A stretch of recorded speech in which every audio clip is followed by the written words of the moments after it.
territoire d'Ubundu, Opala et d'Isangi. Dans leurs recommandations, les élus de la Tchopo suggèrent notamment la suspension de cette session et la relocalisation de la population. Ils exigent aussi l'envoi sur place d'une force d'intervention pour procéder au désarmement de tous les différents semeurs des troubles. Nous sommes venus sensibiliser le président sur la gravité de la situation. La commune de Lubunga s'évide de sa population.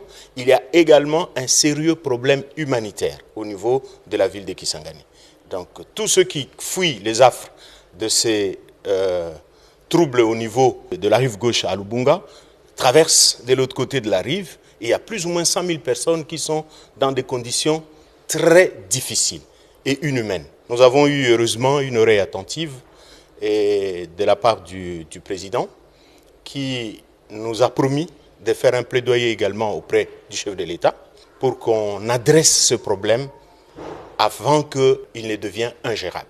Réagissant à ces différentes doléances, le président Vital Kamerhe a pris acte de ces suggestions et a promis d'en faire part au chef de l'État Félix Antoine Tshisekedi Tshilombo, comme il a fait pour la question du Nord Kivu lors de l'audience qu'il lui a accordée le lundi 3 juin 2024. Il a rappelé que lors de son passage à Kisangani, alors qu'il était en campagne pour la réélection du président Félix Antoine Tshisekedi Tshilombo, il avait suggéré que les communautés locales, la société civile et les autorités politico-locales puissent se mettre ensemble pour rédiger les termes de référence d'un forum sur la paix dans la Tchopo pour permettre au président de la République Félix Antoine Tshisekedi Tshilombo et au bureau de l'Assemblée nationale d'avoir un document de base. Vital Kamerhe a par ailleurs annoncé une mission humanitaire de l'Assemblée nationale dans les tout prochains jours pour non seulement assister les victimes, mais aussi s'enquérir de la situation sur terrain avant d'en débattre à l'hémicycle. Il faut rappeler que ce conflit est parti de la cession par l'autorité coutumière de 4000 hectares de terres à une société de la place avec comme conséquence la délocalisation de la population locale alors que la compétence revient à l'Assemblée nationale pour toute cession allant au-delà de 2000 hectares.